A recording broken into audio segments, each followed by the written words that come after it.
Walaupun rancangannya last minute je, tapi syukur Masya Allah ramai yang hadir. Terima kasih semua sekali. Bila kita duduk majlis ilmu ni, sebenarnya Allah yang pilih kita. Dan saya rasa berbesar hati dapat berdepan dengan adik-adik, bakal-bakal pemimpin masa depan, yang mana dalam dunia ni sangat memerlukan kita semua untuk bawa Islam ni, kembangkan Islam. Adik-adik semua, nikmat yang paling besar dalam dunia ini bila dapat mengenal Tuhan, mengenal Allah. Nikmat yang paling besar dalam dunia ni bila dapat kenal Tuhan, kenal Allah. Bila kita kenal Tuhan, kenal Allah, kita paling bahagia dalam dunia. Kita telah ada segala-galanya. Kita dapat sebut nama Allah ni nikmat. Saya dapat sebut nama Allah. Adik-adik, tuan-puan sekalian, dapat dengar nama Allah, nikmat yang sangat besar. Sebab ramai orang dalam dunia ini lalui hidup. Dia makan minum, dia berjalan, diberi rezeki, diberi macam-macam nikmat. Tapi dia tak kenal Tuhan dia ialah Allah. Dia tak tahu Allah yang bagi rezeki. Dia bila dia susah, dia tak tahu nak minta pada siapa. Mungkin dia minta, tapi dia minta pada Tuhan yang salah, bukan Tuhan yang sebenarnya. Kita beruntung, kita berdoa pada Tuhan yang betul, yang maha mendengar, yang maha melihat, yang maha mengetahui, yang mendengar doa kita. Sebab tu kita rasa sangat bertuah dan sangat bersyukur pada Allah Subhanahu Wa Taala. Saya bila pergi mana-mana saya tengok orang manusia ni dia dahaga nak kenal Allah, dahaga nak kenal Tuhan. Pernah saya pergi dekat Afrika. Kami pergi satu kampung. Sampai dekat kampung tu tahun lepas. Masa sampai je diorang blok jalan. Dia pakai pistol. Banyak ramai ni satu kampung tu. Semua yang ganas-ganas, yang gangster-gangster ni pegang pistol, dia blok jalan, tak bagi kita masuk. Jadi bila kita sampai, kita bawa ada seorang orang tempatan, nama dia Ustaz Zakaria. Jadi dia seorang yang bawa masuk Islam, mu'alaf di kampung tu. Dia seorang je Islam, dalam kampung yang banyak tu seorang Islam. Jadi Zakaria nak beritahu, ni Ebit Liu ni nak buat makan-makan untuk orang kampung, nak jamu orang kampung makan, dah bawa periuk-periuk, dah bawa satu kontena besar. Kami bawa satu kontena sebab kami nak buat makan free, makan percuma untuk orang dekat situ. Dia orang susah. Dia rumah pakai zinc kecil je, tapi dia tinggal ada 2000 zinc, pakai zinc, atap pakai zinc, dinding pakai zinc, tandas ada 5-6 tandas, tempat mandi, tempat buang air besar. Yang lain dia orang gali belakang rumah je. Jadi bila kita sampai, kita buat makan-makan. Panjang dia berbaris makan. Anak-anak kecil, mak ayah beratur makan. Kita masak nasi biryani macam tu, ada ayam dalam tu. Saya suruh makcik-makcik yang dekat situ masak. Lepas tu bila kita bagi, anak-anak ni semua bila dapat makanan, dia orang cakap thank you tu banyak kali, menari-nari. Dia cakap bahasa Zulu dan juga dia pandai bahasa Inggeris sikit-sikit. Jadi dia orang ni menari-nari, dapat je dia menari, dapat makanan tu menari. Ada yang menangis sambil menari. Dia macam nak tunduk terima kasih dia, appreciate apa kita buat tu. Dia menari, siap bunyi-bunyi lagi. Bunyi macam mana? Macam orang bunyi apa? Gulu-gulu-gulu-gulu. Macam itulah, gulu-gulu-gulu-gulu-gulu. Jadi berbunyi-bunyi dia bagi kita makan. Dan dia terima kasih pada kita. Tahu tak apa dia? Kita sewa satu rumah. Kita panggil semua yang budak-budak yang tak ada rumah ni, semua duduk kat rumah tu. Rumah banglo sebiji. Kita bayar, sewakan. Kita panggil Zakaria dengan isteri, ajar dia orang ABC, ajar huruf, ajar membaca. Lepas 3 bulan, hari-hari bagi makan free untuk 200 orang. Alhamdulillah, lepas 3 bulan 70 orang dekat situ masuk Islam, termasuk mak ayah dia 70. Dan bila saya datang lagi sekali, anak-anak ni semua tengah mengaji, baca, jadi semua dah belajar hafal Al-Quran. Dan sekarang 400-500 orang datang makan setiap hari. Tahu tak apa dia? Orang dalam dunia tak berhenti nak kenal Islam. Saya duduk kat kampung tu cuma 3 hari. Saya duduk kat kampung tadi 3 hari je. Saya tak tahan duduk lama-lama, susah juga. 3 hari je. Tapi Alhamdulillah hari ini dah 70 orang Islam. Tahu tak apa dia? Manusia kat luar sana, mereka rindu nak kenal Tuhan, kenal Allah. Jadi kita patut rasa malu, rasa bersalah sebab kita tak dapat nak sampaikan Islam ni pada mereka. Saya selalu rasa sedih sebab orang tak berhenti nak masuk Islam. Saya pergi dekat Rio Janeiro, dekat Brazil. Kita berdakwah kat tepi pantai tu, kita tegur orang, kita bagi hadiah. Semua orang dekat tepi pantai tu semua tak pakai baju. Maaf semua tak pakai baju. Tak pakai. Pakcik umur 70 pun pakai tutup sikit-sikit je. Nak mandi tepi pantai. Jadi makcik-makcik umur 70, 80 tahun, pakcik-pakcik pakai tutup sikit, pakai seluar dalam je. Tapi tahu tak apa dia? Dia nampak kita pakai jubah, dia nak senang dakwah luar negara ni pakai jubah, dia senang cepat faham. Kalau saya bawa isteri pakai purdah, lagi dia orang macam jalan je dekat tu, beratus orang pandang kita je. Ada pandang suka, ada pandang tak suka. Tapi senang kita nak terangkan. Kalau pakai macam mereka, mereka tak perasan. Tahu tak apa jadi? Dekat tepi pantai Rio tu, kita duduk sekejap, orang ramai-ramai keliling.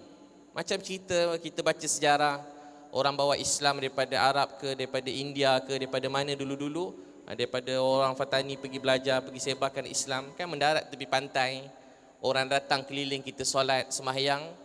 Macam tu yang berlaku. Bila kita banyak bergerak kat mana-mana negara dan kita niat untuk sebarkan Islam, kita tak payah ceramah panjang-panjang pun. Kita cuma tanya khabar, senyum, kita buat makan-makan. Orang tak berhenti datang berbual dan rapat dengan kita. Dekat tepi pantai Rio tu, ramai orang nak masuk Islam. Ramai orang nak masuk Islam. Ada sekali dekat Colombia, duduk dekat satu gereja kecil. Duduk sekejap je. Adik tahu apa jadi? Satu bas daripada gereja besar ni datang, duduk dan tanya pasal Islam. Ada seorang kawan saya jawab, Cikgu Muhammad Noh, dia cakap-cakap, tak sampai berapa jam, separuh daripada bas tu nak masuk Islam. Adik-adik, abang, kakak, semua yang saya sayangi, orang dalam dunia tak berhenti nak kenal Allah, nak kenal Tuhan. Tak berhenti nak kenal Tuhan, tak berhenti nak kenal Allah. Jadi tugas kita untuk bawa Islam ni di seluruh dunia. Kenapa saya cakap begini? Saya berdepan dengan adik-adik yang bakal satu masa nanti jadi seseorang dan akan pergi ke seluruh dunia. Dan banyak tanggungjawab dan tugas yang kita kena lakukan untuk bawa Islam ni.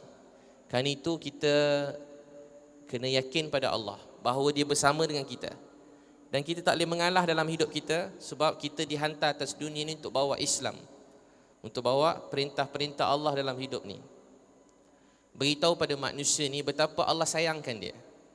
Beritahu pada setiap orang, jangan pernah putus asa daripada rahmat Allah. Itu tugas kita sebagai da'i yang menyampaikan Islam. Tugas kita, jangan biar satu orang pun dalam dunia putus asa daripada rahmat Allah. Saya pergi dekat KL, saya duduk kat Kuala Lumpur. Malam-malam saya selalu pusing dekat KL tu. Ada satu jambatan, dia orang cakap, Ustaz jangan turun bawah jambatan tu, bahaya. Banyak orang hisap dadah, gelap, nanti kalau apa-apa jadi susah. Polis pun pesan saya jangan turun. Situ bahaya sikit. Tempat lain semua boleh, situ jangan turun. Saya pun cakap pada kawan-kawan saya, ada malam tu saya tak ramai, kami 2 orang je. Saya turun kat jambatan tu. Saya bawa makanan, saya turun jambatan tu gelap. Bila saya turun, saya nampak ada budak-budak muda-muda, 7-8 orang. Hidung dia pakai pin, mata dia ada cucuk pin, sini pakai pin, sini ada pin.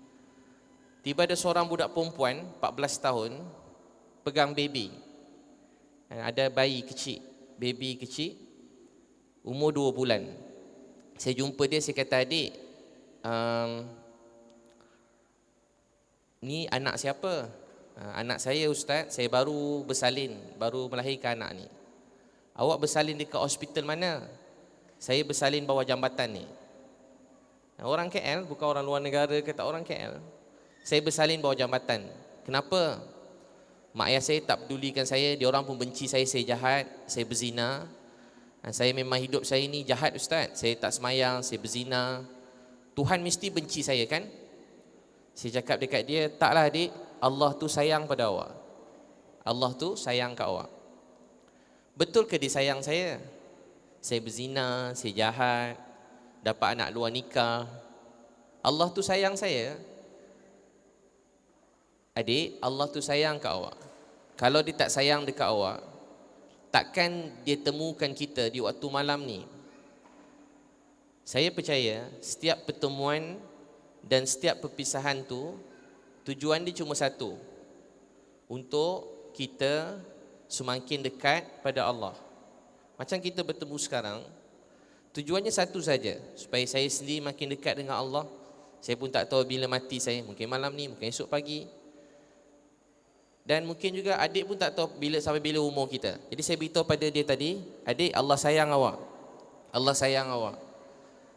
Kalau saya mati sekarang, saya masuk syurga ke masuk neraka? Dia tanya, kalau saya mati sekarang, saya masuk syurga ke masuk neraka? Saya tak tahu awak, adik, tapi kalau saya mati sekarang, saya cakap kat adik tadi, kalau saya mati sekarang mungkin saya masuk neraka. Kenapa pula? Ustaz kan baik, ada janggut, pakai kopiah. Sebab awak duduk bawah jambatan, saya tidur kat rumah dalam bawah aircon sejuk.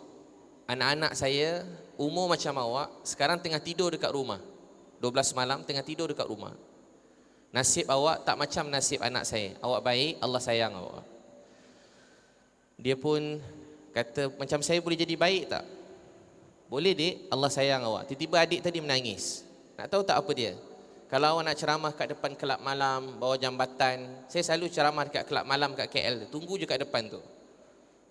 Saya kadang pakai t-shirt, kalau pakai saya jubah kat kelab malam KL, dia orang lari. Saya baru sampai je semua lari. Dahsyat kan? Kalau nombor motor, saya datang seorang-seorang pakai jubah, semua lari. 200 motor lari. Power tak pakai jubah ni. Lari semua orang. Kalau depan kelab tu tak jadi masuk. Dia orang beratur nak masuk kelab malam, dia kena chop kat tangan. Saya datang je, dia orang semua tinggal sekejap. Akhirnya jaga kelab tu pergi kat saya, Ustaz, nantilah sikit, boleh tepi sikit tak? Orang dah tak berani nak masuk dah. Saya tunggu kat depan kelab tu. Alhamdulillah tak pernah kena pukul lagi lah. Paling-paling kena ludah je. Ludah pernah. Kena ludah, campak rokok kat macam tu. Itu paling teruk lah. Dia ambil rokok, dia campak kat muka kita gitu, lepas tu dia ludah. Gitu lah. Kita lap ludah, kita balik lah. Itu paling teruk lah. Sekarang tak ada dah, dulu-dulu. Adik tahu apa jadi?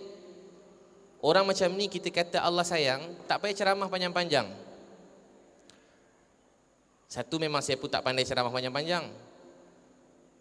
Saya dah tahu dah, orang jahat ni, kalau macam adik-adik pakai tudung labuh, pakai purdah ni ustaz-ustaz pakai baju Melayu, pakai jubah. Orang jahat, orang baik macam pakai macam ni, cakap pada orang jahat Allah sayang, dia macam rasa sedih sebab dia dah tak percaya Allah tu sayang dia sebab dia jahat. Ulang je, ya dik, Allah sayang awak. Tiba dia nangis. Lepas tu saya kata, adik jom solat. Dia kata, saya nak solat tapi saya tak pandai solat. Saya ajar dia solat. Dia tak tahu, takbir, Allahu Akbar dia boleh. Fatihah boleh.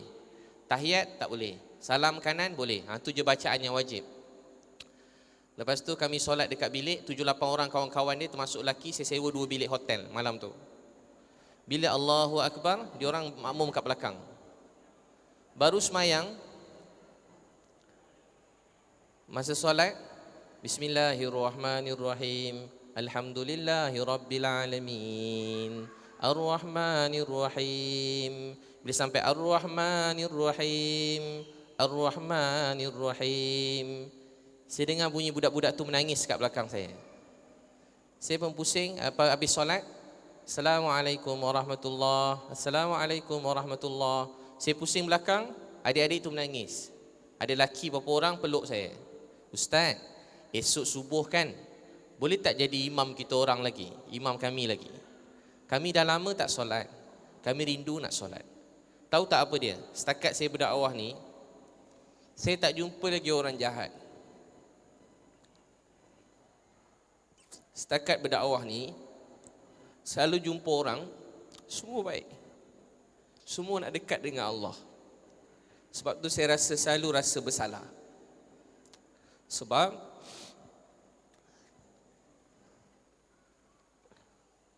tak sempat nak jumpa semua orang.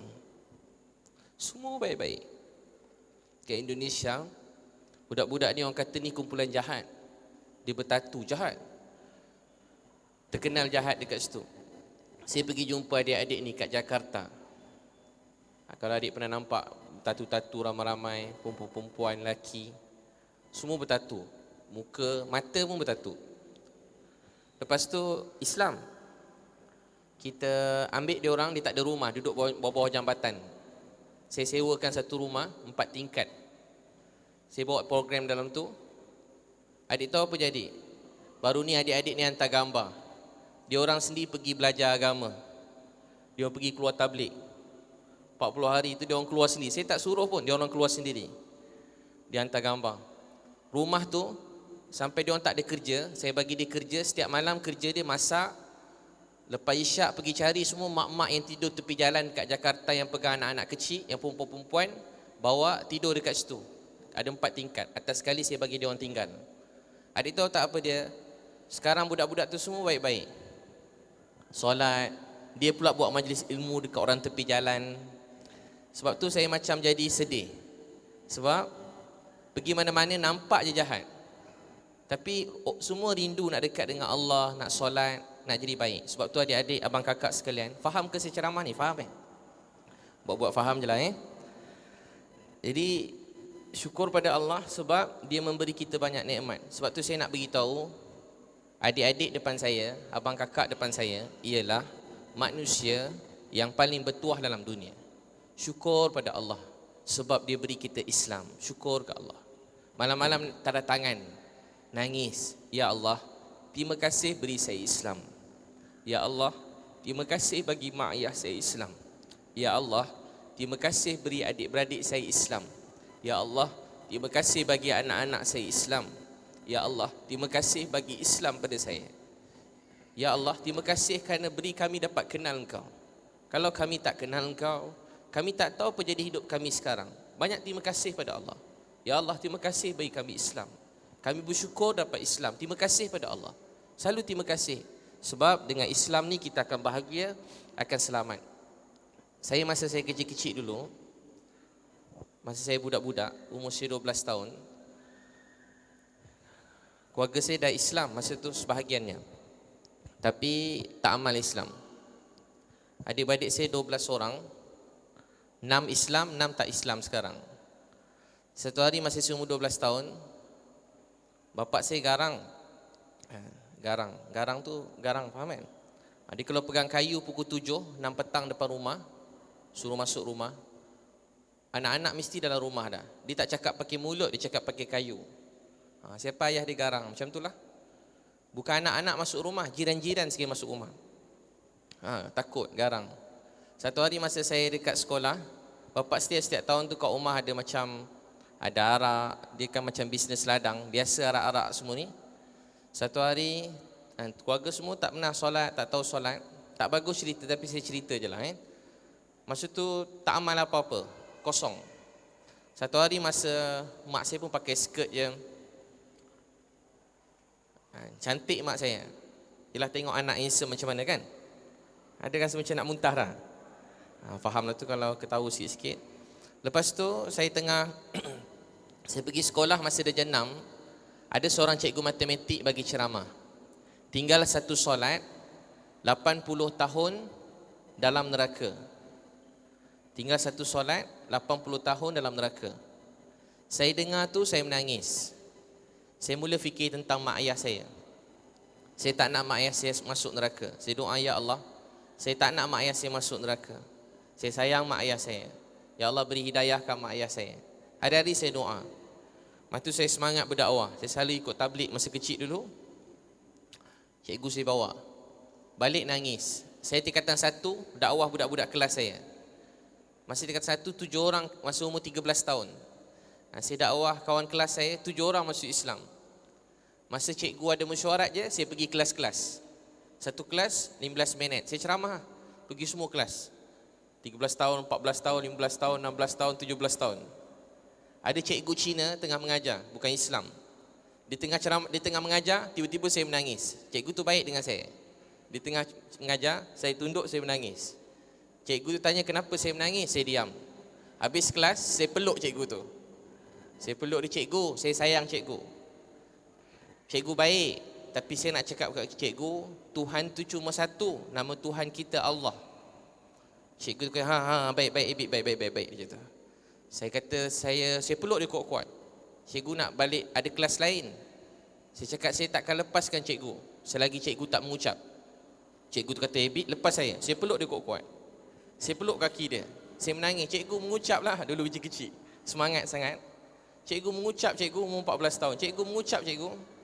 Cikgu tu pun Saya ada kelas ni lepas saya, dia cakap. Saya peluk dia kuat-kuat.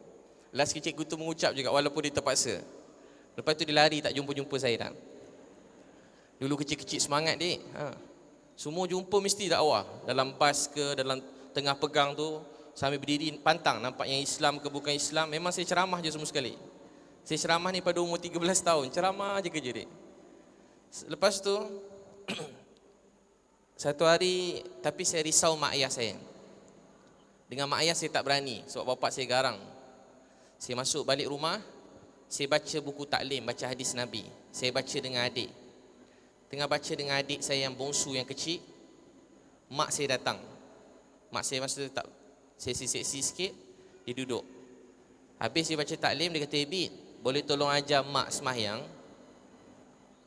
Itulah kali pertama mak saya belajar semayang, belajar Quran. Saya, mak dengan adik, 3 orang semayang dalam rumah.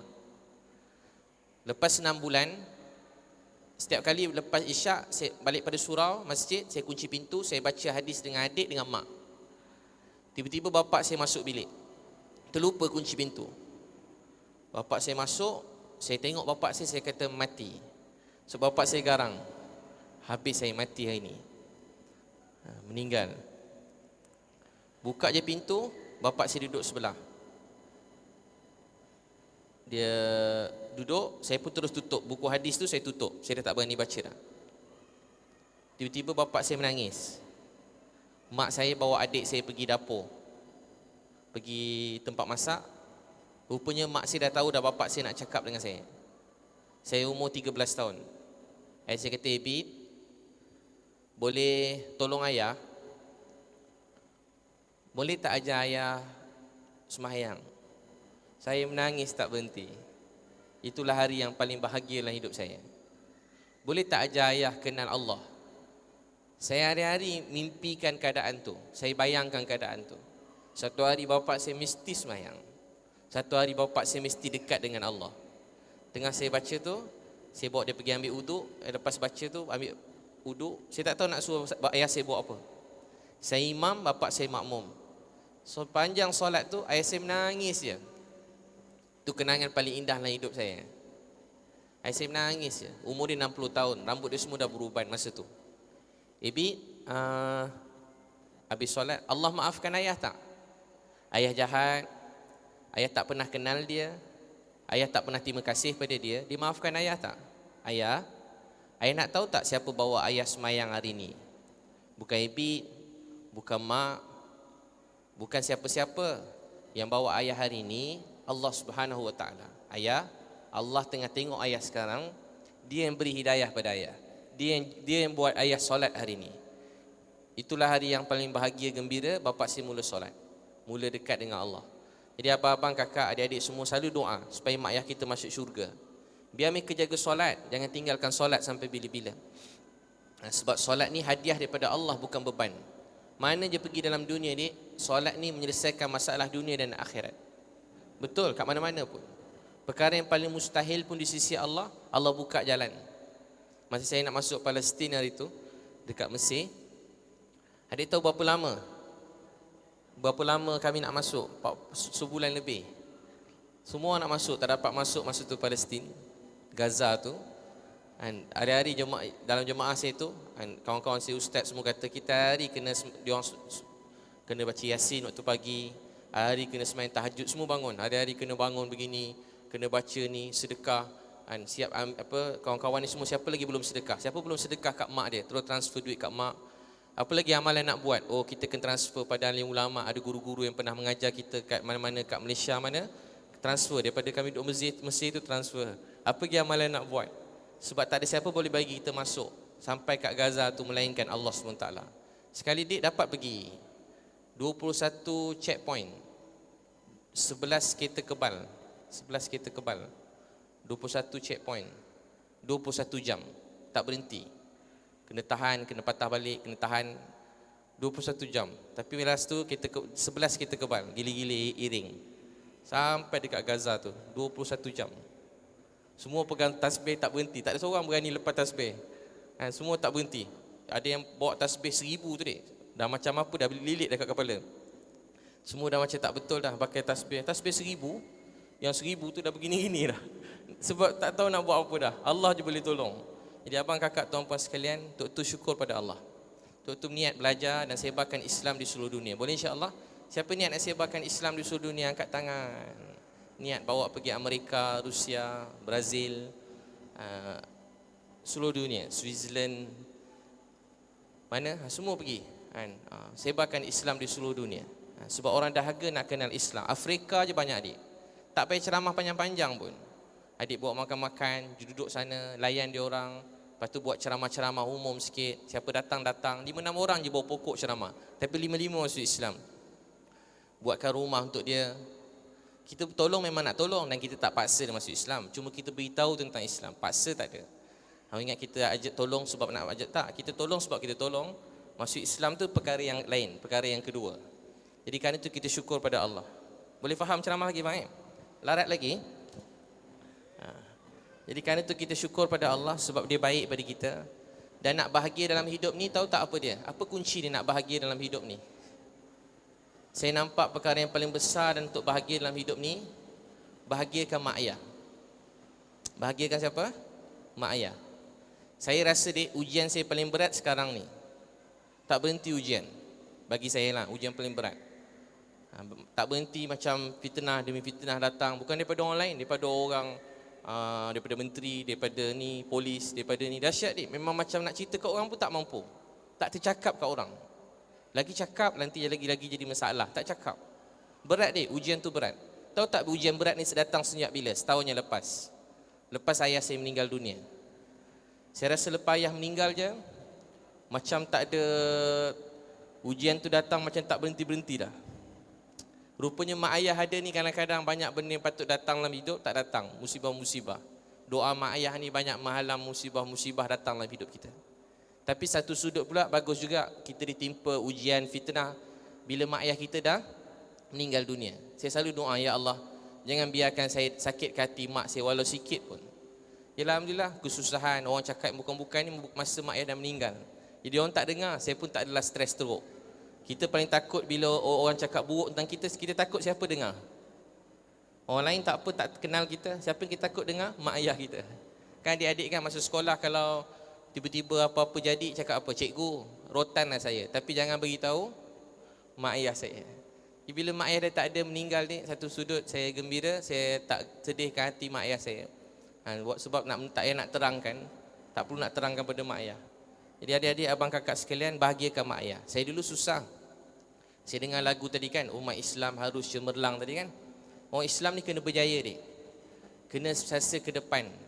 Paling maju, paling ke depan. Kita kena nombor satu dalam segala perkara. Niat begitu. Dalam bantu orang, kita patut kalahkan. Kalau kat Malaysia tu yang terkenal bantu orang, contoh Cina. Cina bukan Islam. Jadi kenapa tak kita? Kan Malaysia tu majoriti Islam. Tapi orang Islam lambat. Contoh, kita asyik puji orang Jepun, puji orang Cina. Tak salah puji. Tapi patutnya kita yang paling ke depan. Biar sampai anak-anak kita kata, kalau tolong orang je, oh Masya Allah, ustaz tu haji sekian, orang sekian. Jadi contoh untuk anak-anak siapa dia? Orang Islam. Sampai orang bukan Islam pun kata, orang paling baik kalau begini-begini, ni orang Islam. Itu niat kita. So adik-adik kena belajar sungguh-sungguh. Dapat degree, jadi seseorang. Buat apa yang paling baik dalam hidup. Paling ke depan dalam hidup. Penting tak kita berjaya dalam hidup? Penting tak? Penting tak jadi orang kaya? Penting ke tak? Tak penting. Penting jadi orang kaya. Hadis Nabi, siapa bekerja kuat untuk membantu seramai mungkin orang miskin dan anak yatim, dia sedang berjihad di jalan Allah. Barang siapa membantu orang miskin, dia kata sebanyak mungkin dia sedang berjihad di jalan Allah. Itu penting tak kita maju ke depan? Penting tak? Penting. Penting tak jadi terkenal tu? Satu sudut untuk muhasabah diri, bab lain. Penting tak jadi terkenal? Penting ke tak? Hadis Nabi, barang siapa mulakan satu kebaikan, orang lain ikut sampai kiamat, dapat pahala pada orang memulakannya. Jadi macam mana adik nak jadi ikutan orang ramai kalau orang tak kenal adik? Bila dia kenal, penerimaan dia separuh pada apa kita cakap. Saya kat KL dik, 2 minggu segala puji bagi Allah. Allah hadiahkan 10 orang masuk Islam. 2 minggu 10 orang Allah bagi. 2 minggu 10 orang. Cina, India, businessman, pensyarah. Dia orang jumpa saya tak cakap banyak-banyak dah. Saya cuma jumpa, dia selalu tengok saya dekat Facebook ke, kat Instagram ke, dia cakap, sikit je cakap kat dia. Dia masuk Islam. Kat mana? Pernah saya sekali dekat airport, dekat Miri. Ada seorang budak perempuan, rambut merah. Pakai skirt je. Ustaz nak ambil gambar? Boleh. Saya minat kat ustaz. Saya pun cakap kat dia, saya pun minat dekat awak juga. Ustaz, saya sayang kat ustaz. Ya ustaz sayang awak juga lah sikit. Ustaz, saya hari-hari nak jumpa ustaz ni. Saya pun angguk je lah kan. Saya pun dah segan-segan lah. So dia rambut warna merah, dia seksi sikit. Saya tak tengok sangat lah ustaz kan. Tengok sikit je lah. Lepas tu dia cakap, Ustaz, saya lepas tengok ustaz ni saya teringin nak masuk Islam. Tapi keluarga saya tak bagi. Dia orang kuat agama begini-begini, agama lain ni, ketua-ketua juga, dia tak bagi. Saya terus cakap, adik, nama awak apa? Ilin. Adik, saya sayang kat awak, walau saya tak pernah jumpa awak. Ada seorang lelaki lagi sayang pada awak. Nama beliau Nabi Muhammad. Pesan pada saya beritahu pada awak, sesungguhnya tiada Tuhan melainkan Allah, Nabi Muhammad tu Nabi. Adik, kami percaya Jesus, percaya Nabi Isa. Kita agama Kristian dengan Islam ni dekat, tak ada banyak beza. Tapi dik, kami percaya Nabi Isa, awak tak percaya Nabi Muhammad. Adik, Nabi Muhammad tu betul, dia sayang kat awak. Dia pesan pada saya beritahu pada awak, sesungguhnya tiada Tuhan melainkan Allah, Nabi Muhammad tu Nabi. Awak percaya tak Tuhan satu Allah, Nabi Muhammad Nabi? Percaya. Adik tahu apa jadi? Dia pun mengucap. Menangis dia dekat Starbucks tu. Saya selalu Islam ke orang dekat Starbucks, dekat kedai-kedai macam tu je selalu. Mana-mana adik, dekat Petronas, dekat Shell. Pernah sekali dalam tandas, dia peluk saya dah lama nak jumpa ustaz nak masuk Islam. Saya pun suspend. Ustaz ajarlah saya dalam tandas, dia ajak mengucap. Kan keluar tandas tu dia peluk. Kita tangan pun belum basuh lagi. Dia peluk kita. Orang tak berhenti nak kenal Islam. Sebab tu penting tak jadi terkenal. Penting, tapi terkenal dengan yang baik lah. Yang buruk, yang auzubillah. Jadi penting adik-adik semua ke depan. Jadi yang paling berusaha, cari rezeki, jadi paling kaya, tanpa meninggalkan perintah Allah, tanpa cinta pada perkara yang haram. Jadi terkenal. Penting tak adik semua jadi pemimpin? Penting ke tak? Penting juga, supaya adik dapat memimpin lebih ramai orang dengan lebih baik. Kalau tak yang jadi pemimpin, orang tak baik. Jadi penting tak awak semua jadi pemimpin? Penting. Jadi kerana itu perlu ke depan, perlu berusaha jadi kaya, perlu jadi pemimpin. Di samping yang paling utama, kita ada ilmu dalam hidup kita. Dan nak berjaya ni mak ayah. Saya dulu susah, miskin. Siapa kat sini hidup dia susah? Angkat tangan. Siapa susah keluarga dia? Susah? Masya Allah. Sedih tak jadi orang susah ni? Tak. Sedih juga kadang-kadang kan? Duduk kat college, tiba-tiba duit tak ada nak makan. Duit dah habis. Saya ingat dulu saya duduk college dek, beli nasi lemak tu, beli nasi pagi-pagi, letak kuah. Isi dalam plastik. Isi banyak-banyak nasi, isi kuah. Jadi saya boleh makan sampai malam dengan esok sarapan sekali. Hari-hari kadang-kadang paling kurang pagi, tengah hari, malam saya makan yang tu je. Kawan-kawan bilik saya yang susah-susah kami makan, ambil kuah banyak-banyak sikit. Kuah kan tak free je. Lepas tu ambil nasi. Kat kolej, sepanjang kat universiti dulu, macam tu lah. Tak ada duit, senyap je. Orang berjalan, kita tak berjalan. Sebab tak ada duit, sepanjang belajar tak pernah pergi berjalan-jalan, pergi shopping-shopping ke, tak pernah. Orang pergi mana, kita tak pergi mana. Kita duduk kat kolej, berdakwah je. Satu hari, saya ingat mak saya bawa balik nasi kat rumah. Nasi tak cukup. Mak saya kerja, masa tu ayah susah, dia pergi kerja kedai masak kat restoran. Dia bawa balik nasi goreng satu. Nasi goreng. Lepas tu ajak anak-anak makan. Adik-beradik saya ramai. Mak saya kata, mak jom makan. Mak saya kata tak nak lah, mak dah kenyang. Ayah jom makan. Ayah saya kata tak apalah, ayah dah kenyang. Saya masa tu pun cakap tak apalah, habit pun dah kenyang juga. Sebab saya tahu tak cukup. Jadi saya niat satu hari saya nak bahagiakan mak saya. Saya teringin nak bawa dia pergi berjalan-jalan, bawa dia pergi makan sedap sikit. Berjalan pun tak pernah. Pergi bercuti-cuti ni tak pernah. Dia nak pergi dekat-dekat pun tak ada duit nak bawa. Sampailah saya mula-mula kerja. Satu hari rezeki saya lebih. Tak tahu kenapa dek, rezeki ni kadang-kadang sekali kita rajin, tiba-tiba rezeki tu datang. Sebelum tu saya buat macam-macam program, macam-macam saya buat, semua tak jadi. Satu hari tu saya ceramah dekat satu radio kat Malaysia tu, petang tu. Saya ceramah biasa, cerita macam saya cakap sekarang, cerita keluarga saya. Tiba-tiba kan, petang tu satu Malaysia tu kenal saya. Bukan satu Malaysia lah, separuh Malaysia tu kenal saya. Lepas tu orang mula cari saya. Suruh pegang ni, saya dapat duit. Pegang je, dapat duit. Ambil gambar dengan barang ni, dapat duit. Ambil gambar je, dapat duit. Itu pun saya tolak. Kalau bukan-bukan, saya tolak. Ustaz tolong ambil gambar dengan ni dapat duit. Adik bayangkan ambil gambar dapat duit dik. Yang lain-lain telefon suruh letak video pendek je berapa saat dekat Instagram bagi duit. Nama ustaz 20,000 cukup, saya diam ni. Bukan saya tak nak sebenarnya promote tu. 30,000 cukup duit Malaysia, 40,000 cukup. Saya diam lagi. Makin bertambah, saya pun diam lama-lama sikit. Tak payah buat apa-apa dik, ambil gambar je. Masa tu buat apa semua jadi macam jadi je semua sekali. Sampai kita tak nak. Tapi masa saya ada duit lebih tu, saya pergi berdakwah macam biasa, kampung-kampung pedalaman asli. Masa saya pergi, adik saya SMS. Dia kata, Ebi, kena balik sekarang. Mak sakit kat hospital, kat ICU. Saya pun reply, Ebi balik sekarang. Tiba-tiba mak saya telefon. Saya dah kemas-kemas beg nak balik. Saya masa tu tengah keluar 40 hari. Mak saya call, Ebi kalau balik anak derhaka, mak tak maafkan Ebi. Mak kenapa cakap macam tu? Nak, dulu kita sesat, ada orang sayang kita. Dulu kita susah, ada orang tolong kita. Saya kata, mak letak pipi mak kat telefon, Ebi nak cium. Tiba-tiba je, saya tak pernah cakap macam tu. Dulu kalau mak saya cium, saya lap laju-laju. Betul tak abang? Kalau mak cium macam tu kan? Ni kat college yang laki-laki ni, kalau mak dia datang tiba-tiba cium dia. Anak manja, mak cium, kita lap cepat-cepat kalau mak cium. Tambah lelaki. Kalau kena cium dengan mak dia, dia lap pipi laju-laju. Lepas tu, mak saya cakap apa lagi? Dulu mak saya cakap, Ebit, I love you. Mak sayang kat Ebit. Sayang kat mak tak? Tahu tak siapa saya jawab? Sayang ke tak? Sayang ke tak? Ya. Saya susah nak cakap sayang kat mak saya. Mak saya ni jadi manja-manja sikit. Dengan anak sekejap dia peluk, dia cakap-cakap bagi nasihat. Sayang kau nak, sian kau, mak miskin, mak susah. Orang lain boleh jalan-jalan, beli beg, kasut. Kau pakai baju tu je, pakai kasut tu je. Kau duit nak makan pun tak ada. Mak saya asyik minta maaf kat saya. Saya paling tak boleh bila mak saya minta maaf kat saya. Dia sedih. Setiap kali dia pegang saya, sorry nak, mak minta maaf. Kau patut boleh masuk sekolah sekian, sekolah sains sekian. Tapi mak nak hantar kau naik bas pun tak ada duit. Maafkan mak ya nak, kesian kau dapat mak macam ni miskin. Mak jangan cakap macam tu. Allah tentukan semua. Ebi tak kisah pun. Dunia ni semua binasa mak. Yang penting Allah redha. Dulu saya semangat berdakwah, mak saya pun saya ceramah. Setiap kali saya tak dapat apa-apa jadi susah. Dulu baju pun tak ada. Kasut koyak ni, bertahun-tahun kasut tu semua dah koyak dah.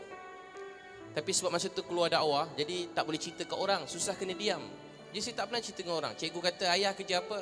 Alhamdulillah cikgu. Cikgu, gaji berapa? Saya cakap banyak. Awak cukup duit kat rumah? Cukup. Pernah tak makan? Tak pernah. Makan je, banyak makan, terlebih. Saya tipu cikgu saya. Cikgu nak tolong pun saya tak bagi. Sebab saya belajar masa tu, susah ni tak boleh cerita kat orang. Sekarang baru cerita. Mak saya kata, sorry anak, kesian kau. Maafkan mak ya. Satu hari, rezeki saya lebih. Masa rezeki yang mak saya call, mak, kali pertama saya cakap paling lembut dengan mak saya. Semoga Allah ampunkan dosa saya. Kali pertama.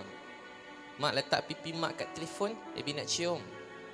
Mak, letak tangan mak kat telefon, Ebi nak cium. Rindu nak cium tangan mak saya. Saya boleh ingat muka mak saya. Saya cakap pada adik ni, saya boleh ingat muka mak saya. Orang yang percayakan saya daripada kecil cuma seorang je, mak saya. Sebab pada kecil buat dakwah, hampir semua orang kata saya ni sesat lah, macam-macam.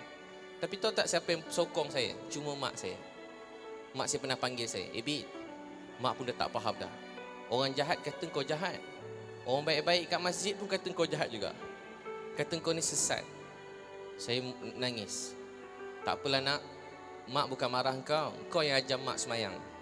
Kau ajar keluarga kita semayang. Mak cuma cakap je. Mak sokong je apa kau buat. Kalau betul kau yakin, terus ke je nak. Tu mak saya. Tiba-tiba saya kata, mak letak tangan mak kat telefon, dia banyak cium. Saya rindu nak pegang dia, nak peluk dia. Daripada kecil tak ada selamat hari lahir. Awak kalau hari lahir dapat hadiah? Ada dapat hadiah?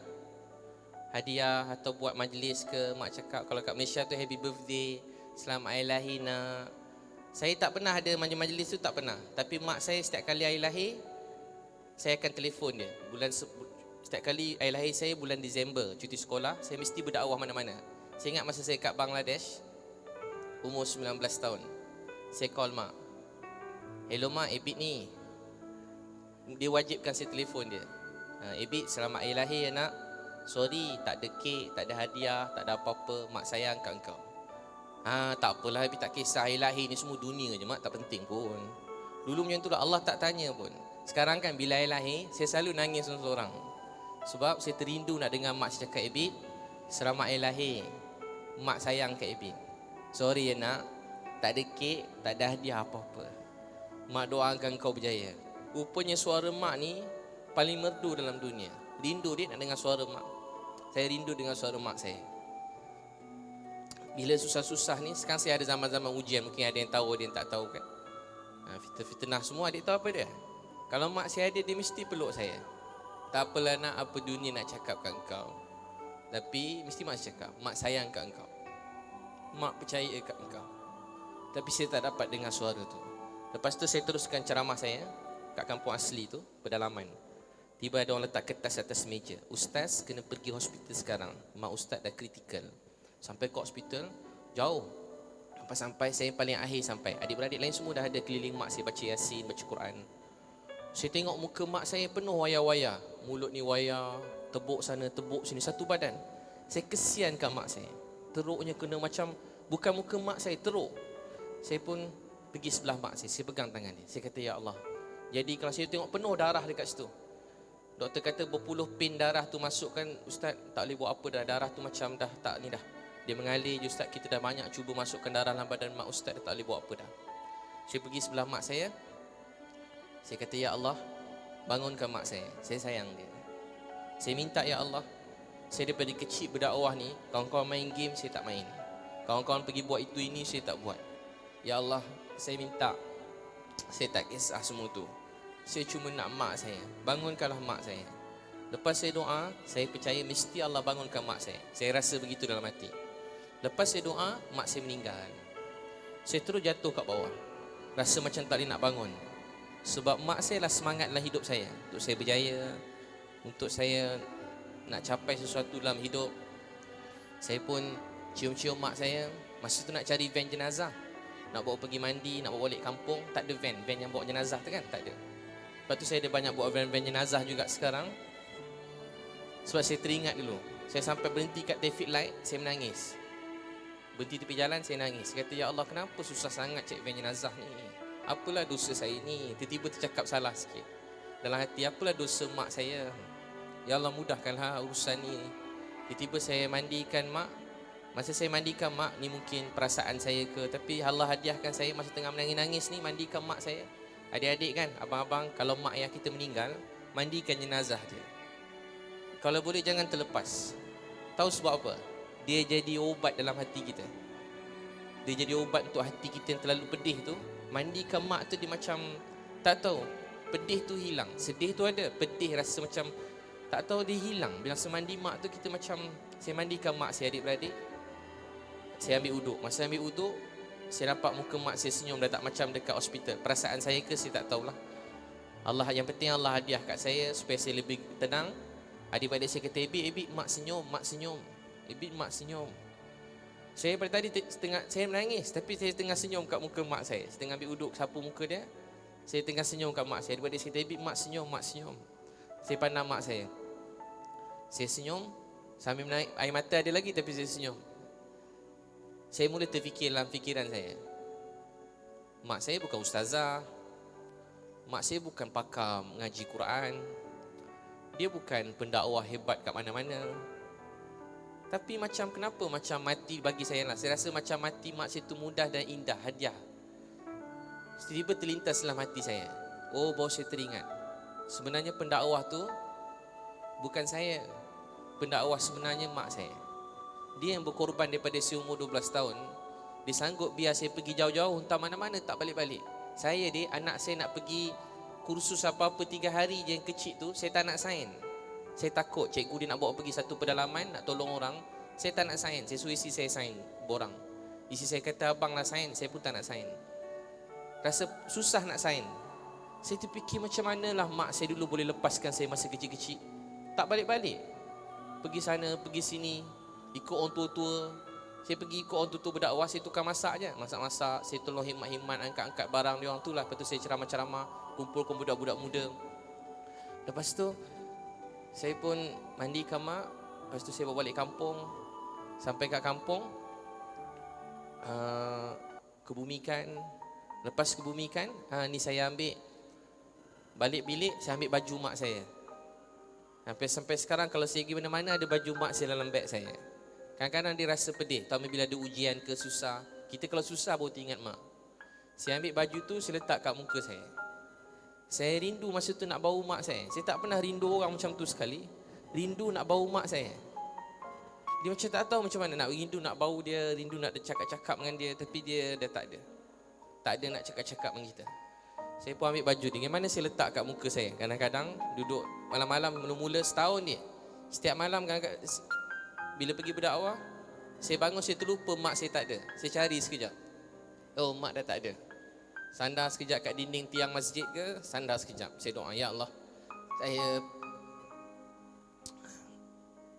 saya rasa sedih, saya rindu mak saya. Ya Allah, kalau ada pahala untuk kena ludah tadi, kalau ada pahala orang hina fitnah saya hadiahkan buat mak saya sayangi. Lepas tu saya mesti cari baju dia, saya letak kat muka saya. Saya rindu mak saya. Saya dulu nak jadi kaya, senang, nombor satu nak berdakwah. Tapi tahu tak apa dia? Saya nak bahagiakan mak saya. Tapi baru saya tahu, jadi anak yang baik ni bukan dengan duit, dengan kekayaan, tapi rupa dengan kita berdakwah, kita buat amal. Itulah hadiah paling besar buat mak ayah. Adik jangan pernah tunggu tahu, nanti saya dah kaya, saya dah ada kerja, saya nak bahagiakan mak ayah. Bukan, sekarang bahagiakan. Tahu sebab apa? Nanti adik takut jadi macam saya. Hari saya ada semua, mak saya dah tak ada. Hari saya ada semua, mak saya dah tak ada. Ayah saya, kalau saya bagi duit dia, lepas ayah saya meninggal, almari ayah saya tu penuh duit je. Banyak duit. Dia tak nak duit, saya bagi juga. Dia tak pakai duit dah. Dia dah tua, duduk kampung, dia tak nak pakai duit pun. Saya bagi dia duit, dia tak nak. Dia ambil je, sebab saya suruh ambil. Bila dia meninggal, banyak duit-duit tu. Bawa almari, dalam beg, semua. Saya setiap kali balik kampung, bulu banyak duit kat ayah sendiri. Nak ambil berkat. Tapi ayah tak pakai pun duit saya. Dia dah tak nak kereta. Hidup ayah saya ni cuma bahagiakan mak saya je. Mak saya meninggal, dia pun tak tahu nak buat apa dah, saya tengok. Dia cuma semayang. Saya tahu dia rindu mak saya. Saya dengan ayah sini rapat. Kalau jumpa je, mesti dia peluk saya. Dia peluk tu sebab dia rindu mak saya. Dia rindu mak saya. Sebab tu adik-adik semua jaga mak ayah dengan baik.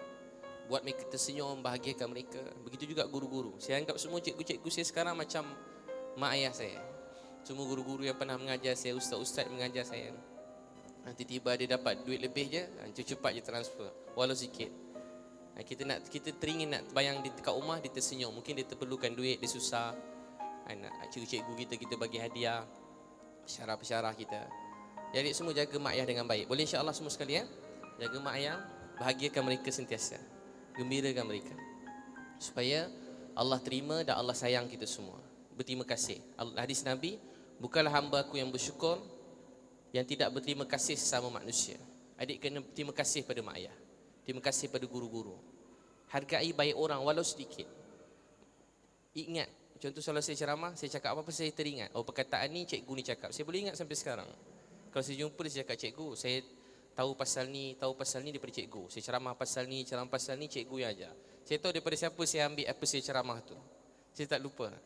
Jadi begitu, hargai baik orang lain, hargai mak ayah. Boleh insya-Allah boleh tak sekejap saja ni macam kanak-kanak sekolah-sekolah tu kan. Boleh tak duduk tegak-tegak sikit, duduk tegak-tegak tak ke? Duduk apa? Duduk bersemangat sikit. Sekarang saya nak semua orang cuba pejam mata sekejap, pejam mata. Macam kat sekolah tadika dulu ada macam ni kan. Pejam mata sekejap je. Saja nak buat kebaikan, menghargai mak ayah. Saya tak payah pejam mata pun boleh ingat muka mak. Cuba pejam mata. Dah pejam dah. Baik, sekarang saya nak semua buat kebaikan. Jadikan mak ayah kita ni semangatlah hidup kita. Anugerah Allah yang paling indah dalam dunia ni mak ayah. Sekarang cuba semua orang, dah pejam mata dah? Cuba semua orang, cuba ingat muka mak yang kita sayangi. Cuba ingat muka dia, boleh ingat tak? Ke tak boleh ingat? Cuba ingat wajah mak kita. Nampak tak mata dia? mata yang menua membesarkan kita? Nampak tak mata yang selalu tak tidur malam, siapkan sahur, siapkan buka puasa? Cuba tengok muka mak kita tu. Nampak tak kesan kedutan bawah mata mak? Itulah mak yang tak peduli apa pun, yang nak kita bahagia. Kerana mata tu, adik semua sekarang ada kat college, kat universiti yang sangat indah ni. Cuba nampak bibir mak kita yang tak berhenti membebel bagi nasihat, walau kadang-kadang kita tak suka. Ingat tak wajah mak kita? Sambil itu sebut dalam hati, ya Allah, di mana pun mak saya berada sekarang, kau bahagiakanlah dia. Saya rindu sayang pada dia.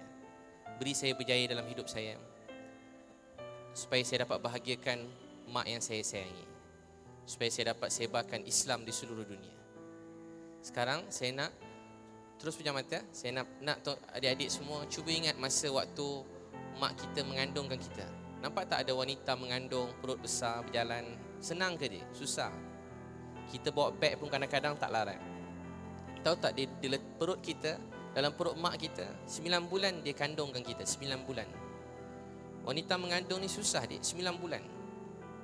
Sebab tu wanita nampak lemah, orang cakap lemah, wanita ni lembut, wanita ni selalu orang kebelakang-kebelakangkan. Tapi tahu tak apa dia? Hakikatnya wanita ni lagi kuat daripada lelaki. Semua Nabi-Nabi lelaki, tapi yang melahirkan semua Nabi-Nabi ialah wanita.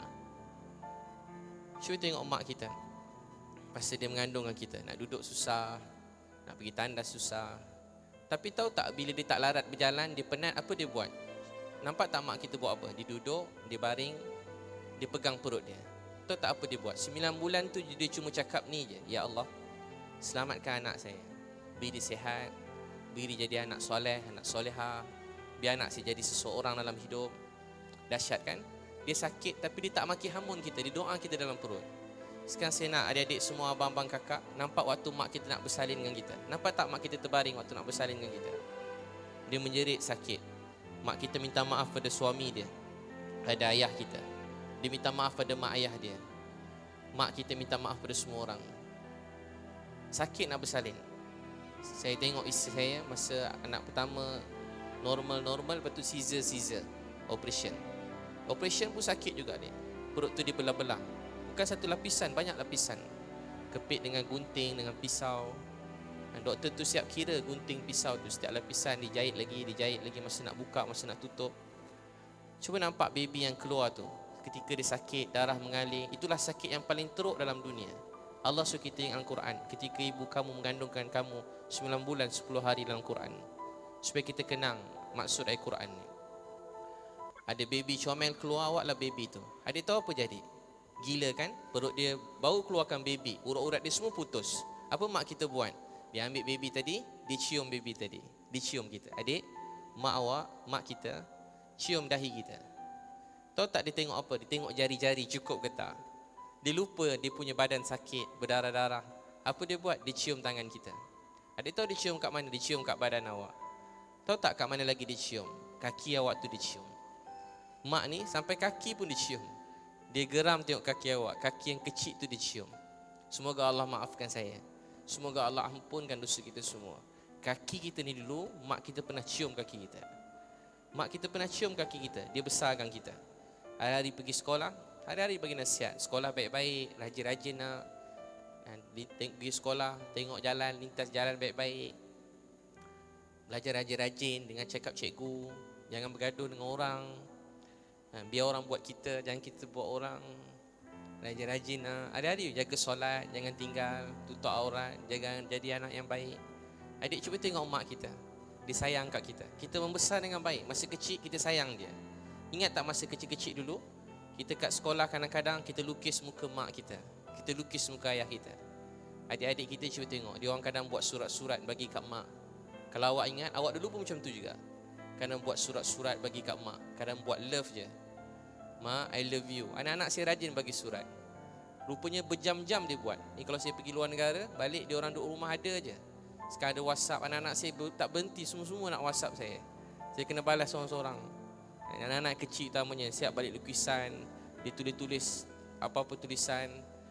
Kalau pandai bahasa Arab, baru tulis bahasa Arab, cakap sayang kat saya. Yang pandai bahasa Inggeris, baru tulis bahasa Inggeris, cakap sayang kat saya. Adik tahu tak, awak macam itulah sayang kat mak.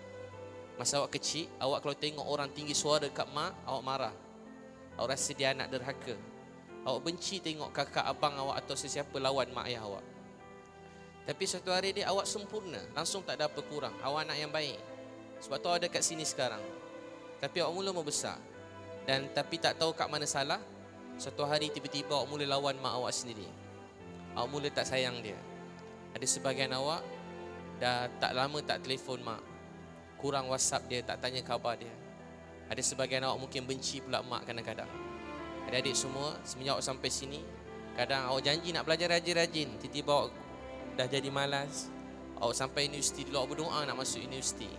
Sampai sini kadang-kadang awak dah bertukar dah. Awak sibuk dengan kawan-kawan, awak sibuk dengan perkara-perkara lain. Adik semua, sayang tak kat mak tadi? Bayangkan kalau satu hari nanti dik, tiba-tiba mak kita dah tak ada. Sampai rumah, saya balik rumah, mak saya dah tak ada kat rumah tu. Rumah tu dah kosong. Dulu rumah tu rasa bermakna. Sekarang rumah tu tinggal katil mak kita, tinggal almari, tapi mak kita dah tak ada kat situ. Kita pergi bilik dia, kita selak lansir tu, tengok mak, tapi mak dah tak ada. Rumah kita jadi sunyi. Bukan kerana kurang lampu, bukan kerana kurang cahaya, tapi mak kita dah tak ada kat tempat dia. Sebab tu adik hargai mak. Saya tahu sebahagian awak dah tak ada mak, awak rindu kat mak awak. Adik cuba ingat wajah ayah kita. Ayah ni ayah yang selalu diam. Ayah kita ni selalu diam. Abah, ayah, bapa selalu diam. Tapi ayah kita kerja siang malam. Dia lupa diri dia. Cuba tengok ayah. Ayah saya duit banyak, baju dia buruk, kasut dia pun buruk. Kadang diri sendiri tak terurus. Rambut pun kadang dah tak terurus. Kerja siang malam. Ada sebagian awak ni anak orang susah. Ayah awak setiap hari kerja dik. Saya pernah jumpa nelayan, ayah dia menangis pergi ayah dia garang, anak dia tak nak balik rumah. Saya jumpa nelayan tu, rupa dekat laut, dia nangis kuat-kuat. Dia doa, ya Allah bagilah dapat ikan. Saya nak duit nak bayar yuran sekolah anak saya. Ayah menangis, tahu tak siapa dengar ayah menangis? Ayah nelayan laut. Kalau petani-petani dalam kebun getah, dalam kebun kelapa sawit, dia nangis. Saya dah jumpa semua ayah tadi. Saya tak heran ayah tu muka dia garang macam mana pun. Saya hampir jumpa semua ayah, kalau berbual dia orang menangis. Kat hospital, kalau kat surau hospital, kalau saya tengok ayah tu nangis kuat-kuat, mesti anak dia sakit, anak dia jatuh. Kadang tengah jalan bawa motor dia berhenti, dia nangis kuat-kuat seorang-seorang. Dia malu, lelaki dia dulu belajar tak boleh nangis depan orang. Jadi dia selalu sorok menangis dia. Saya selalu tengok dia ayah menangis. Tu adik-adik semua, itulah ayah kita sayangi. Tu selalu doakan ayah, doakan mak kita. Hargai mereka. Sekarang saya nak semua tanda tangan, masing-masing semua doakan mak ayah masing-masing. Doakan mak, doakan ayah. Doa mereka bahagia, selamat dunia akhirat. Doa kita berjaya supaya kita dapat bahagiakan mereka.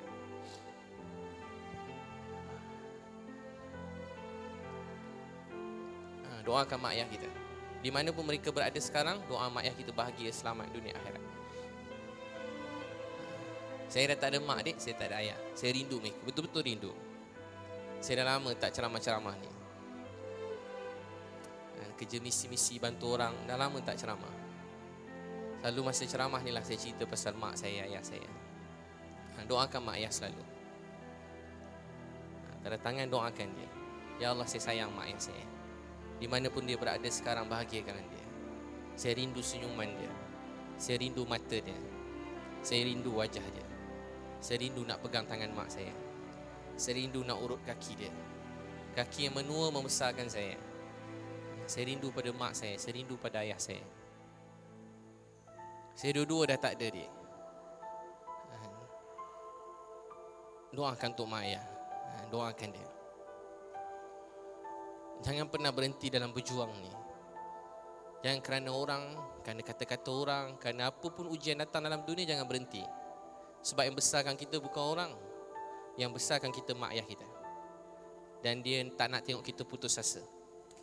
Dia tengah menanti amal daripada anak dia. Boleh? InsyaAllah doakan mak ayah. Sayang mereka selalu. MasyaAllah. Amin. Baik, siapa dah tak ada mak ayah dah angkat tangan. Siapa tak ada mak ayah dah meninggal dunia? Siapa dah tak ada? Yang pelajar-pelajar depan. Ni siapa tak ada? Tak ada ayah. Saya sekarang tuh saya umur 10 tahun. Ya, ayah meninggal. Tak sakit apa-apa. Ya, rindu. Ah, ya, Syak. Ya, ya.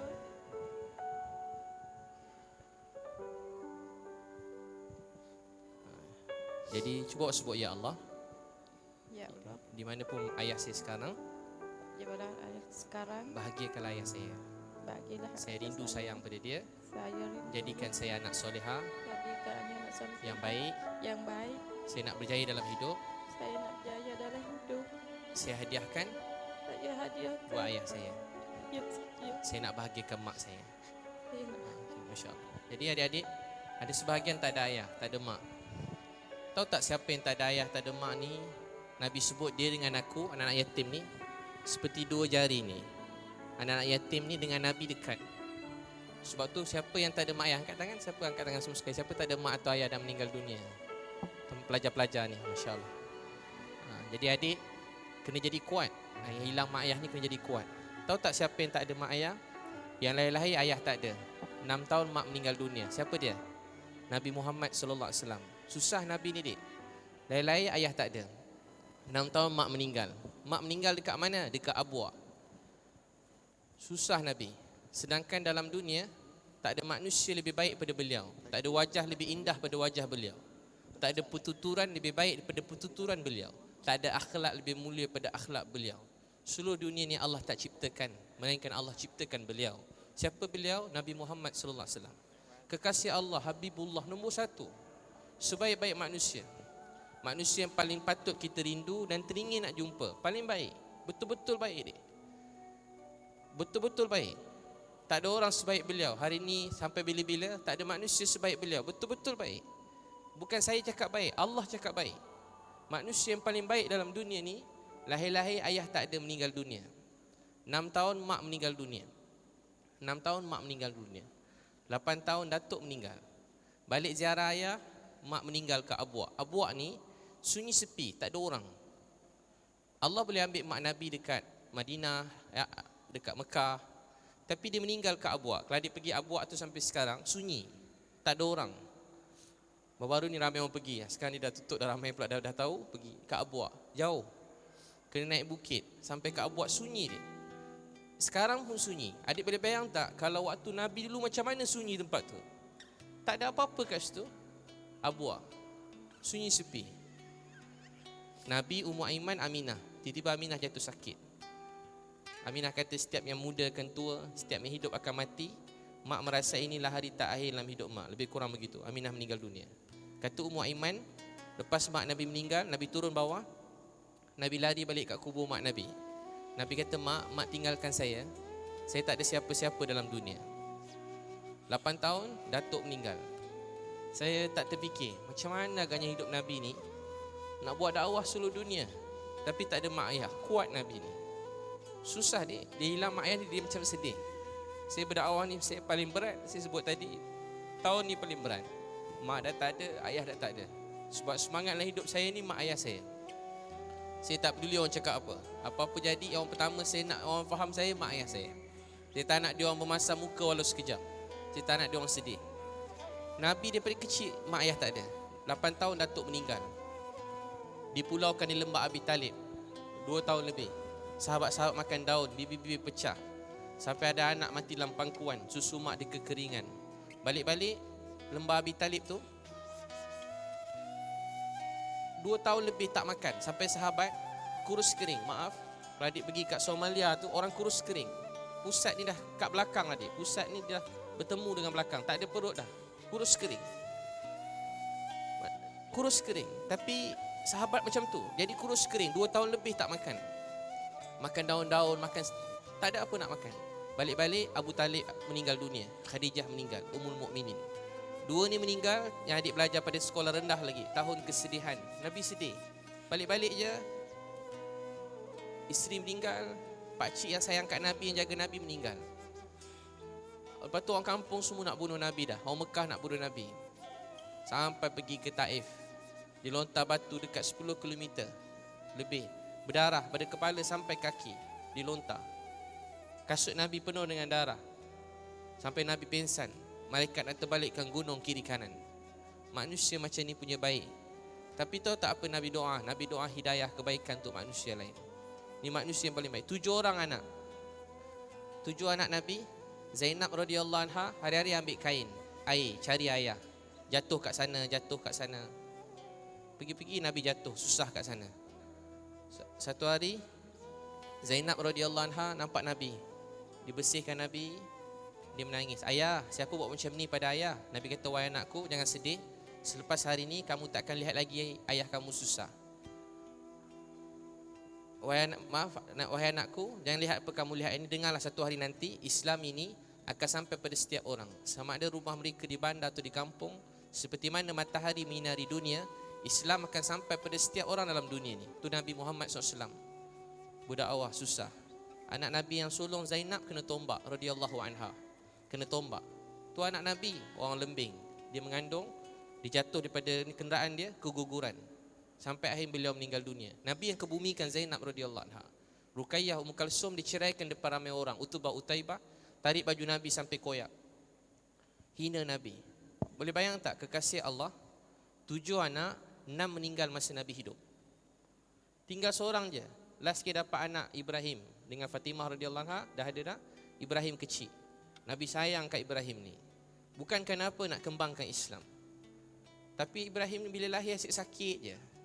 Kadang-kadang kita bila ditimpa musibah, kita ingat Allah tu benci kita, tak? Anak Nabi sakit. Takkan Nabi tak boleh doa anak Nabi sihat, sembuh. Tapi itu dipanggil ujian yang kita kena lalui dalam hidup. Bukan kerana Allah tak kabulkan doa kita. Allah nak ada aturan dan perancangan Allah yang besar.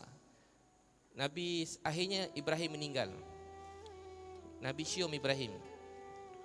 Sahabat-sahabat semua nangis. Tengok Nabi, dia terkejut tengok Nabi menangis. Bukan menangis biasa, betul-betul menangis. Sahabat kata, ya Rasulullah, kenapa ni? Takkan sahabat kalau menangis biasa, sahabat kata, ya Rasulullah, kenapa ni? Nabi menangis betul-betul. Nabi kata, air mata ini mengalir, hati ini bersedih, tetapi lidah ini tidak akan bercakap yang salah. Kekasih Allah, 6 anak meninggal dunia. 6, Zainab ditombak, Ruqayyah Ummu Kalsum kena diceraikan. Semua anak Nabi ni jaga Nabi pada kecil.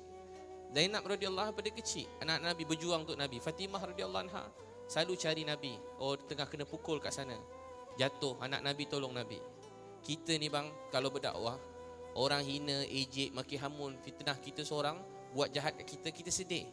Tapi tahu tak apa lagi sedih? Apa lagi sedih? Bila orang cakap pada anak kita. Bila anak kita kena tanggung apa yang kita buat. Kita berdakwah ni, orang cakap apa-apa anak kita dengar kat rumah. Kawan-kawan sekolah dia tanya, kakak, anak-anak saya kecil-kecil, tiba kawan-kawan tanya, ayah macam ni, macam ni, macam ni. Orang tanya, kenapa ayah begini, begini, begini? Anak-anak dengar. Anak balik rumah, anak saya balik rumah nangis. Ayah, saya kena sikit-sikit macam tu, saya fikir, ya Allah, macam manalah Nabi dulu agaknya. Macam mana Nabi dulu? Macam mana anak-anak Nabi dulu? Tapi mereka lah manusia paling baik dalam dunia. Kerana mereka, kita dapat Islam hari ini. Untuk adik-adik semua, jaga solat, jangan tinggal awal waktu. Sembahyang Jumaat, bangun tahajud, sembahyang duha, minta pada Allah, baca Quran. Niat untuk sebarkan Islam ni. Manusia yang paling baik dalam dunia. Hidupkan, kita kena sambung hidupkan Islam. Bila Nabi wafat, Nabi palsu. Orang tak nak bayar zakat, macam-macam jadi. Abu Bakar kata apa? Ayan kusuddin wa ana hayy. Adakah agama berkurangan sedangkan Abu Bakar masih hidup? Kita kena ada semangat yang sama. Hidupkan agama ni sungguh-sungguh. Boleh insya-Allah semua sekali? Sambung dakwah Nabi. Cuba semua ikut saya kata. Cuba semua pegang tangan orang sebelah. Cuba pegang tangan orang sebelah dia. Pandang pegang tangan seorangnya. Seorang pun cukup lah. Pandang di sebelah tu saja supaya dia tak tertidur. Dah pegang dah. Pegang dia. Cakap. Semua ikut saya cakap. Saya ada Allah. Saya ada segala-galanya. Allah bersama saya. Tiada apa yang mustahil. Allah bersama saya. Tiada apa yang mustahil. Saya ada Allah. Saya ada segala-galanya. Dunia akhirat, segala-galanya milik Allah. Cakap kawan sebelah, saya sayang awak kerana Allah. Allah jadikan kita dalam dunia. Dakwah orang sebelah tu, Allah jadikan kita dalam dunia bukan saja-saja. Allah hantar kita untuk hidupkan Islam. Ada seorang manusia yang sangat sayangkan kita, paling baik dalam dunia, yang tak berhenti doakan kita, yang tak berhenti menangis untuk kita. Air mata darah beliau demi kita. Siapa beliau? Nabi Muhammad sallallahu alaihi wasallam. Nabi telah beri segala-galanya. Sekarang giliran kita untuk hidupkan agama ni. Semua ikut saya cakap. Ayan kusuddin wa ana hayy. Ayan kusuddin, kuat sikit. Ayan kusuddin wa ana hayy. Ayan kusuddin wa ana hayy. Ayan kusuddin wa ana hayy. Ayan kusuddin wa ana hayy. Adakah agama berkurangan? Semua ikut saya kata, adakah agama berkurangan? Sedangkan saya masih hidup. Saya hidup, agama mati, tak mungkin. Saya hidup, orang tinggalkan perintah Allah, tak mungkin. Saya hidup, orang tak dapat kenal Islam, tak mungkin. Saya hidup, ada orang tinggalkan solat, tak mungkin. Saya hidup, masjid surau saya mati, tak mungkin. Saya hidup, orang jauh pada perintah Allah, tak mungkin. Ayan kusuddin wa ana hayy. Jadi kita kena niat untuk hidupkan Islam. Boleh insya-Allah. Terima kasih semua sekali. Semoga Allah terima kita semua. Jumpa lagi. Nanti jangan lupa follow Facebook saya. Nama saya Ebit Liu, EBITLEW. Insya-Allah jumpa lagi. Terima kasih. Kita doa sikitlah. Mudah Allah terima. Bismillahirrahmanirrahim. Alhamdulillahirabbil alamin wassalatu wassalamu ala asyrafil anbiya'i wal mursalin wa ala alihi washabbihi ajma'in. Ya awwalal awwalin wa ya akhiral akhirin. Ya zal quwwatil matin wa ya rahimal masakin ya arhamar rahimin ya hayyu ya qayyum bi rahmatika nastaghis ya zal jalali wal ikram. Allahumma salli ala sayyidina Muhammadin nabiyyi ummi wa ala alihi washabbihi wasallim. Ya Allah, Tuhan kami yang sangat sayang kami, tak ada siapa pun yang pernah sayang kami seperti mana Engkau sayang kami. Ya Allah, ampunkan dosa kami. Ya Allah, terima kasih sayang kami. Terima kasih melihat kami, mendengar doa kami. Ampunkan dosa-dosa kami ya Allah. Apa yang kami harapkanlah hidup ni cuma satu, keredaan Kau. Ya Allah, kalau ni hari-hari akhir dalam hidup kami tak ada waktu lagi, kami pohon, Kau maafkanlah kami. Ampunlah dosa kami. Redalah pada kami. Semua yang kami buat daripada dulu, kami cuma nak Kau reda pada kami. Jangan tolak kami. Kalau Kau tolak kami, habislah hidup kami. Kami tak tahu mana kami nak pergi. Ya Allah, terimalah majlis ni. Terimalah apa yang kami buat sedikit ni. Terimalah ya Allah, maafkanlah kami. Dalam hati kami ada riak, kibir, sum'ah, takabur, Kau buangkan, jauhkan. Maafkan, terima kami Tuhan ya Allah. Yang melihat kami, terimalah amal kami. Jangan tolak kami. Ya Allah, terimalah kami semua, redalah pada kami. Ya Allah, sayanglah pada kami. Kami cuma nak Kau sayang kami, sayanglah pada kami ya Allah. Ya Allah, terima kasih sayang kami sentiasa. Ya Allah, ampunkan dosa mak ayah kami. Terima kasih sayang mak ayah kami. Kasih dan sayangilah kedua mak ayah kami sebagaimana mereka mengasihi menyayangi kami semenjak kami kecil. Kami rindu mak ayah kami, di mana pun mereka berada sekarang, Kau jagakan mereka. Yang masih hidup, sihatkan, bahagiakan mereka, mudahkan urusan mereka. Jadikan kami anak yang bahagiakan mak ayah. Buat kebahagiaan kami. Mak ayah kami telah pergi, meninggal dunia. Kami rindu nak tengok wajah mereka, bercakap dengan mereka. Rindu pelukan mereka, rindu nasihat mereka. Ya Allah, Kau ampun dosa mak ayah kami. Kalau mereka sedang diazab, Kau hentikanlah azab untuk mereka, ampun dosa mereka. Kalau sedang beri rahmat, Kau kurniakanlah rahmat mencurah-curah buat mak dan ayah kami. Ya Allah, ampunkan dosa keluarga kami, isteri anak-anak kami yang kami sayangi, yang kami rindui. Jagakan keluarga kami semuanya ya Allah. Lindung kami dan keluarga kami ya Allah. Lindung kami dan keluarga kami ya Allah. Lindung kami dan keluarga kami daripada segala keburukan, daripada dosa maksiat. Lindung kami pada kejahatan manusia, kejahatan makhluk ya Allah. Lindung kami daripada fitnah dan hasad manusia. Lindung kami dan keluarga kami pada ain manusia. Wahai Allah, lindung kami segala keburukan ya Allah. Maafkan kami dan keluarga kami. Ya Allah, guru-guru yang kami sayangi, rindui, ulama-ulama kami yang kami rindui, yang banyak mengajar, mendidik kami, guru-guru, ulama, pesyarah-pesyarah kami. Kau ampunkanlah dosa mereka ya Allah. Jagakan mereka ya Allah. Beri kebahagiaan buat mereka. Mereka banyak mencurahkan ilmu untuk kami. Kadang-kadang mereka ada ujian, mereka ada masalah hidup yang kami tak dapat nak bantu mereka. Kau bantulah mereka ya Allah. Kau lah yang maha pemurah, maha penyayang. Dengan sebesar-besar kemuliaan dan kebesaran-Mu ya Allah, kasih sayang rahmat-Mu, Kau lah yang layak menghadiahkan segala jasa guru-guru, pensyarah-pensyarah, alim ulama yang kami sayangi. Panjangkan umur mereka, berkatkan hidup mereka. Guru-guru kami yang telah meninggal dunia, Kau ampunkan dosa mereka, hadiahkan mereka syurga Firdaus-Mu. Ya Allah, ada 8 bilion manusia dalam dunia, ada 6 bilion belum Islam. Hari-hari orang mati tanpa agama di seluruh dunia. Ya Allah, beri hidayah orang dekat Amerika. Ya Allah, beri hidayah orang dekat Rusia. Ya Allah, beri hidayah orang dekat China. Ya Allah, beri hidayah orang dekat Brazil. Ya Allah, beri hidayah orang dekat Colombia. Ya Allah, beri hidayah dekat orang di seluruh dunia, Allah. Wahai Allah, di mana saja mereka berada, orang di Thailand, orang di Malaysia, orang di Brunei, Singapura, Cambodia, di Brunei, semua sekali, ya Allah. Beri hidayah pada mereka, ya Allah. Ya Allah, beri hidayah pada seluruh umat Nabi SAW, seluruh alam. Ya Allah, jadikan kami matahari hidayah. Orang melihat kami mendapat Islam. Orang mendengar percakapan kami mendapat Islam. Orang melihat tingkah laku kami mendapat Islam. Mana saja kami pergi, ya Allah, apa saja kami buat, di mana kami singgah, kami berjalan, jadikan kami matahari hidayah. Ya Allah, kami sayang kat Nabi kami, Nabi Muhammad SAW. Satu hari nanti temukan kami dengan Rasulullah SAW. Wahai Allah, kami pada kecil mendengar pasal Nabi, kami rindu dan teringin nak jumpa Nabi SAW. Satu hari nanti ketemukanlah kami dengan manusia yang paling baik dalam dunia, Nabi Muhammad SAW. Ya Allah, manusia yang paling baik dalam dunia, temukanlah kami dengan Rasulullah SAW. Temukan mak ayah kami, adik-adik kami, abang-abang kami, cikgu-cikgu kami, isteri anak-anak kami dengan Rasulullah SAW, dengan keluarga Nabi SAW, dengan orang yang banyak berjuang bersama Nabi. Temukan kami dengan mereka, ya Allah. Kami rindu nak jumpa Nabi kami yang banyak berkorban. Maafkanlah kami, kami tak sambung dakwah Nabi kami, akhlak kami tak macam Nabi kami. Kau maafkanlah kami semua, ya Allah. Pelajar-pelajar di sini, ya Allah, berkatilah mereka, rahmatilah pesyarah-pesyarah di sini, pelajar di sini, ya Allah. Beri mereka berjaya dalam pelajaran mereka, beri mereka cemerlang, ya Allah, capai cita-cita mereka. Beri mereka dapat bantu keluarga, bahagiakan keluarga, dapat bantu ramai orang dalam dunia. Wassalamualaikum warahmatullahi wabarakatuh.